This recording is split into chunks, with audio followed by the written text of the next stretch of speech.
RS football ഫാമിന്റെ പുതിയ വീഡിയോയിലേക്ക് എല്ലാ മാന്യപ്രേക്ഷകർക്കും സ്വാഗതം. നമ്മൾ ഇന്ന് സംസാരിക്കാൻ പോകുന്നത് യൂറോപ്പ ലീഗിലെ ചാമ്പ്യന്മാരായ ടോട്ടൻഹാം ഹോട്ട്സ്പറിനെ കുറിച്ചാണ്. നീണ്ട 17 വർഷം, ശരിക്കും പറഞ്ഞാൽ 6296 ദിവസങ്ങൾക്ക് ശേഷം ഒരു മേജർ ട്രോഫി നേടുന്നു. ഈ സീസണിൽ 2025-24-25 സീസണിൽ കുറെ കാത്തിരിപ്പുകൾക്ക് വിരാമിട്ട സീസണാണ്. ഇംഗ്ലീഷ് പ്രീമിയർ ലീഗ് തന്നെ നോക്കിയാൽ Liverpool English premier league title അടിച്ചത് ഒഴിച്ചു കഴിഞ്ഞാൽ ബാക്കി 3 ട്രോഫികളും FA കപ്പിൽ ക്രിസ്റ്റൽ പാലസ് 120 വർഷത്തെ കാത്തിരിപ്പിനൊരു അവരൊരു ട്രോഫി നേടി. അതേപോലെ ടോട്ടൻഹാം 17 വർഷം, അതേപോലെ 50 മുകളിൽ വർഷങ്ങളായി ന്യൂകാസിൽ യുണൈറ്റഡ് ഒരു ട്രോഫി നേടിയിട്ട് അവരും ഈ സീസണിൽ സ്വന്തമാക്കി. അപ്പോൾ ഈ സീസണിൽ മൊത്തത്തിൽ കാത്തിരിപ്പിന് വിരാമിട്ട ഒരു സീസണാണ്. അതേപോലെ ഇനിയൊരു കാത്തിരിപ്പ് കൂടിയുണ്ട്. PSG ഒരു ചാമ്പ്യൻസ് ലീഗിന് വേണ്ടി കുറെ കാലമായി കാത്തിരിക്കുകയാണ്. അപ്പോൾ ഈ സീസണിൽ അവരുടെ നീണ്ട കാലത്തെ ഒരു 17 വർഷത്തിന് ശേഷം അവരൊരു ട്രോഫി നേടിയിരിക്കുകയാണ്. അതും യൂറോപ്പ ലീഗ് ഫൈനലിൽ. ചാമ്പ്യൻസ് ലീഗിലേക്ക് അവർ യോഗ്യത നേടിയിരിക്കുകയാണ്. ഹാരി കെയ്ൻ ചങ്ങായി ഇവിടുന്ന് ബാൻ മ്യൂണിക്കിൽ പോയി ഒരു ട്രോഫി അടിക്കാൻ വേണ്ടിയിട്ട്.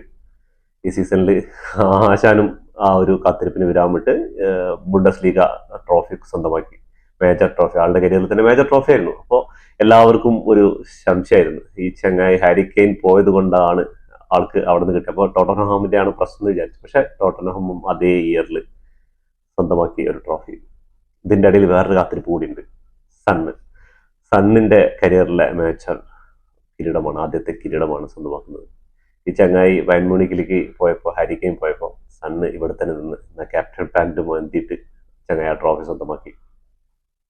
അതേപോലെ ഇന്ന് മാഞ്ചസ്റ്റർ യുണൈറ്റഡിനെതിരെ 46 മിനിറ്റിന് ശേഷം ഫസ്റ്റ് ഗോൾ അടിച്ചു. സെക്കൻഡ് ഗോള് അടിക്കാനും അതേപോലെ മാഞ്ചസ്റ്റർ യുണൈറ്റഡ് ഒരു സമനിലയ്ക്കും വേണ്ടി ഒരുപാട് പൊരുതി നോക്കി. പക്ഷേ ടോട്ടൻഹാമിന്റെ ഡിഫൻഡറും ഗോൾ കീപ്പർക്കും ഇടയിൽ അത് തട്ടിത്തടഞ്ഞു നിൽക്കുകയായിരുന്നു. 68-ാം മിനിറ്റിൽ ഗോളെന്ന് ഉറപ്പിച്ച ഒരു നിമിഷം ഉണ്ടായിരുന്നു. ഗോൾ കീപ്പറിന്റെ കയ്യിൽ നിന്ന് മിസ്സായ ബോള് മാഞ്ചസ്റ്റർ യുണൈറ്റഡിന്റെ താരം ഹെഡ് ചെയ്ത് ഗോൾ പോസ്റ്റിലേക്ക് വീഴുമ്പോൾ സമയത്ത് ആരുമില്ലാത്ത വിശാലമായി കിടക്കുന്ന ഗോൾ പോസ്റ്റിലേക്ക് ചാടി വീണ്ട അതൊന്ന് ഒരു ഇത് ചെയ്യുന്നുണ്ട്, ഡിഫെൻഡ് ചെയ്യുന്നുണ്ട് ടോട്ടൻഹാമിന്റെ ഡിഫൻഡർ. എന്റെ പൊന്നോ, ഒരു രക്ഷയില്ലാത്ത. ഈ 2025 സേവ് ഓഫ് ദ ഇയർ കൊടുക്കുകയാണെങ്കിൽ ആ ഒരു ബോളിനായിരിക്കും കൊടുക്കേണ്ടത്. അത്രയും എല്ലാവരും മാഞ്ചസ്റ്റർ യുണൈറ്റഡ് ഒക്കെ ഉറപ്പിച്ച ആ ഗോളായിരുന്നു. 99% ബോളിൽ വലയിലേക്ക് എത്തുന്ന അതിന് തൊട്ട് മുമ്പാണ്, ആ ക്രോസ് ബാറിന് തൊട്ട് മുമ്പാണ് ആ തട്ടി അകറ്റിയത് ആ ബോൾ. ഇന്ന് കുട്ടി റൊമാരോക്കാണ് മാൻ ഓഫ് ദി മാച്ച് കിട്ടിയത്. കാരണം ഉണ്ട്, അവരുടെ ഡിഫൻസ് സെക്കൻഡ് ഹാഫിൽ അത്രത്തോളം പണിയെടുത്തിട്ടുണ്ട്. അവർ ആ ഒരു ഗോളിൽ തൂങ്ങി നിന്ന് തന്നെ ജയിക്കാനുള്ള തീരുമാനം സെക്കൻഡ് ഹാഫിൽ ഇറങ്ങിയിട്ട് ഇവരുടെ വിങ്ങർമാരും അറ്റാക്കർമാരും വരെ ടോട്ടൻഹാമിന്റെ ഡിഫൻസിലേക്ക് ഇറങ്ങി കളിച്ചിട്ടുണ്ട്. അത്രയും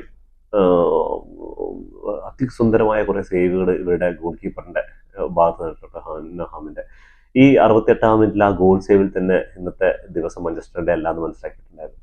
അതേപോലെ ഈ ഒരു ട്രോഫിക്ക് കുറച്ചുകൂടെ ഒരു രസകരമായ കാര്യം എന്ന് പറഞ്ഞാൽ, ഈ ഇംഗ്ലീഷ് പ്രീമിയർ ലീഗ് 4 ടീമുകൾ Tottenham hotspot, Newcastle United, crystal palace, Liverpool, ഇവരുടെ എല്ലാം ഇവരുടെ ഒരു ഫ്ലാഗ് ഉണ്ടല്ലോ, ഇവരുടെ ചിഹ്നം അത് ബേർഡ്സിന്റെ ചിഹ്നത്തോട് താരതമ്യം കറക്റ്റായിട്ട് ബേർഡ്സിന്റെ ചിഹ്നങ്ങളാണ് എല്ലാ ട്രോഫി അടിച്ച 4 ടീമുകളുടെയും ചിഹ്നത്തിൽ ബേർഡ്സിന്റെ ആണ് അവർക്ക് ഉള്ള. ഈഗിള് അങ്ങനെയുള്ള ബേർഡുകളാണ് അവർക്ക്.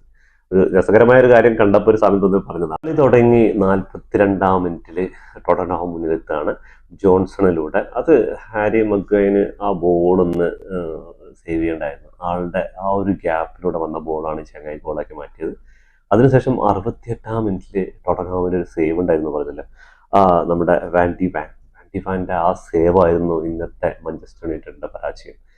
റിച്ചാർഡ്സണും ഒക്കെ ഇന്ന് നല്ലപോലെ ഡിഫൻഡിൽ നല്ലപോലെ സപ്പോർട്ട് ചെയ്തിട്ടുണ്ടായിരുന്നു. ആൾക്ക് പരിക്കാരൻ ആൾ പുറത്ത്. രസമായിട്ടാണ് ടോട്ടൻഹാം എന്ന് മാഞ്ചസ്റ്റർ യുണൈറ്റഡ് ഡിഫെൻഡ് ചെയ്തല്ലേ. അതൊരു രസമുള്ളൊരു കളിയായിരുന്നു. മാഞ്ചസ്റ്റർ യുണൈറ്റഡ് ഒരു സൈഡിൽ നിന്നും വിങ്ങറിലൂടെയും സെൻറ്ററിലൂടെ ഒക്കെ മാറി അറ്റാക്ക് ചെയ്തുകൊണ്ടിരിക്കുമ്പോൾ പെനാൾട്ടി ബോക്സിൻ്റെ ഉള്ളിലോട്ട് ബോൾ കയറ്റാതെ അവരെ പ്രസ് ചെയ്തിട്ട് ഡിഫെൻസ് ചെയ്തിട്ട് അതിസുന്ദരമായിട്ടാണ് അവരിന്ന് സെക്കൻഡ് ഹാഫ് കളിച്ചത്. മാഞ്ചസ്റ്റർ യുണൈറ്റഡ് ഒരുപാട് ട്രൈ ചെയ്തു, ഫ്രീ കിക്കും കോർണർ കിക്കും എല്ലാത്തിനും. പക്ഷെ ഡിഫൻസിൽ ഒരു രക്ഷയില്ല മാഞ്ചസ്റ്റർ യുണൈറ്റഡ്. ബ്രസീൽ ഫാൻസിനും അർജന്റീന ഫാൻസിനും ആഘോഷിക്കാനും ദുഃഖിക്കാനുമുള്ള അവസരങ്ങളുണ്ട് ഈ കളിയിൽ. അതെന്താന്ന് പറഞ്ഞാൽ, റിച്ചാർലിസൺ ബ്രസീലിന്റെ കളിക്കാരനും അതേപോലെ കുട്ടി റൊമാരോ അർജന്റീന കളിക്കാരാണ് ഇവിടെ ചാമ്പ്യന്മാരായപ്പോൾ. മറുവശത്ത് മാഞ്ചസ്റ്റർ യുണൈറ്റഡ് കാസിമിറോയും ഗർനാച്ചോയും. കാസിമിറോ ബ്രസീലിന്റെ കളിക്കാരാണ്, ഗർനാച്ചോ അർജന്റീനയുടെ താരമാണ്. ഇവർക്ക് രണ്ടാൾക്കും സങ്കടമായിരുന്നു നൽകിയത്. അപ്പോൾ ഇത് രണ്ട് ഫാൻസായിരിക്കും ടാലിയായിട്ട് പോകുന്നതാണ്. ഇന്ന് മൊത്തം സോഷ്യൽ മീഡിയയിൽ ഒരു ചർച്ചാ വിഷയമായിരുന്നു കാസിമിറോ ഇതുവരെ ഒരു യൂറോപ്പ ലീഗ് ഫൈനലിൽ പരാജയപ്പെട്ടിട്ടുള്ളതാണ്. പക്ഷെ ആളുടെ ആദ്യത്തെ പരാജയമായിരുന്നു. അതേപോലെ കുട്ടി റൊമാരോ 5 ഫൈനലുകൾ കളിച്ചു, അതിൽ 5ലും ട്രോഫി സ്വന്തമാക്കി ചാമ്പ്യന്മാരായിരിക്കുന്നത്. അതേപോലെ സങ്കടകരമായ ഒരു കാര്യം എന്ന് പറഞ്ഞാൽ ഒനാന മാഞ്ചസ്റ്റർ യുണൈറ്റഡിന്റെ ഗോൾ കീപ്പർ 2017 യൂറോപ്പ ലീഗ് ഫൈനലിൽ പരാജയപ്പെട്ടു. UCL 2023 ഫൈനലിൽ പരാജയപ്പെട്ടു. ഇതാ 2025 യൂറോപ്പ ലീഗിൽ വീണ്ടും ഫൈനലിൽ പരാജയപ്പെട്ടു. അങ്ങനെ 3 മേജർ ട്രോഫിയാണ് ആളുടെ കയ്യിൽ നിന്ന് വഴുതിപ്പോയത്. ഈ മത്സരത്തിലെ സ്റ്റാറ്റസിലേക്ക് വരുമ്പോൾ തന്നെ നമുക്ക് കളിയുടെ ഒരു നിലവാരം നമുക്ക് അറിയാൻ പറ്റും. 3 ഷോട്ടുകളാണ് ടാർഗറ്റിലേക്ക് എടുത്തത്. അതിൽ ഒരെണ്ണം മാത്രം ഓൺ ടാർഗറ്റാണ് ടോട്ടൻഹാം എടുത്തത്. 16 ഷോട്ടുകൾ എടുത്തിട്ട് അതിൽ 6 എണ്ണം ഓൺ ടാർഗറ്റിലേക്കാണ് മാഞ്ചസ്റ്റർ യുണൈറ്റഡ് എടുത്തത്. അതേപോലെ 27% മാത്രം ബോൾ പൊസിഷൻ വെച്ച് 73% മാഞ്ചസ്റ്റർ യുണൈറ്റഡ് ബോൾ പൊസിഷൻ ഉണ്ടായിരുന്നു. അതുപോലെ പാസിംഗ് ആവട്ടെ 187 പാസുകൾ മാത്രം ഒരു ഫൈനലിൽ ആലോചിക്കണം. 512 പാസുകൾ ചെയ്തു മാഞ്ചസ്റ്റർ യുണൈറ്റഡ്. അതുപോലെ 61% പൊസിഷൻ പാസിംഗ് അക്യുറസി ഉണ്ടായിരുന്നു. 84% മാഞ്ചസ്റ്റർ യുണൈറ്റഡിന്റെ ഭാഗത്ത് പാസിംഗ് അക്യുറസി ഉണ്ടായിരുന്നു. ഫൗൾസ് ആണെങ്കിൽ 22 ഫൗൾസ് കമ്മിറ്റ് ചെയ്തു. ഇവിടെ മാഞ്ചസ്റ്റർ യുണൈറ്റഡ് ഭാഗത്ത് 10 ഫൗൾസ് ആണ് കമ്മിറ്റ് ചെയ്തത്. യെല്ലോ കാർഡ് 3, ടോട്ടൻഹാമിന് 4 യെല്ലോ കാർഡ് കിട്ടിയിട്ടുണ്ടായിരുന്നു. ഓഫ് സൈഡ് ട്രാപ്പ് നോക്കുകയാണെങ്കിൽ 1 മാഞ്ചസ്റ്റർ യുണൈറ്റഡ് 2 ആയിരുന്നു. കോർണേഴ്സ് 4 കോർണേഴ്സ് കിട്ടി ടോട്ടൻഹാമിന്, 5 കോർണേഴ്സ് മാഞ്ചസ്റ്റർ യുണൈറ്റഡിന് കിട്ടി. അപ്പൊ ഈ കളി തന്നെ നോക്കിയാൽ മതി, കളിയിൽ ആധിപത്യം പുലർത്തിയത് മാഞ്ചസ്റ്റർ യുണൈറ്റഡ് തന്നെയാണ്. പക്ഷേ ആ ഒരു ഗോളിൽ ഡിഫെൻഡ് ചെയ്ത് കളിച്ച് 90+ മിനിറ്റ് കളിച്ചില്ലേ, ആ ഒരു ഡിഫെൻഡിന് കൊടുക്കണം ഇന്നത്തെ 100% മാർക്ക്. എമ്മാതിരി ഡിഫൻസ് ആയിരുന്നു അറിയാം. ഒരു ഗ്യാപ്പ് കൊടുത്തില്ല. ആ ഗ്യാപ്പ് എല്ലാം നികത്തി ഉള്ളിൽ പോവുകയാണെങ്കിൽ ആ ഗോൾ കീപ്പറേയും കടന്നു പോയ ബോളിനെ ഡിഫൻഡർ തടുത്തില്ല. വല്ലാത്തൊരു കളി. അങ്ങനെ 17 വർഷത്തെ കാത്തിരിപ്പ് ശേഷം മാഞ്ചസ്റ്റർ യുണൈറ്റഡ് പരാജയപ്പെടുത്തി ടോട്ടൻഹാം ഹോട്ട്സ്പോർ യൂറോപ്പ ലീഗ് ഫൈനലിൽ മുത്തമിട്ടിരിക്കുകയാണ്.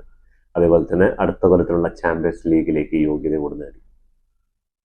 അടിപൊളി. അപ്പോൾ ഇതോടുകൂടി ഈ വീഡിയോ അവസാനിക്കുന്നു. ഫുട്ബോൾ ലോകത്ത് പുതിയ വിശേഷങ്ങളുമായി വീണ്ടും കാണുന്നവരെ ബൈ ബൈ. ഈ വീഡിയോ ഇഷ്ടപ്പെട്ടാൽ ലൈക്ക് ചെയ്യുക, ഷെയർ ചെയ്യുക, സബ്സ്ക്രൈബ് ചെയ്യുക. സബ്സ്ക്രൈബ് ബട്ടൺ അടുത്തുള്ള ബെൽ ഐക്കൺ ഒന്ന് ക്ലിക്ക് ചെയ്യുക. ഞങ്ങളുടെ പുതിയ വീഡിയോ നോട്ടിഫിക്കേഷൻ എത്തിച്ചേരാം.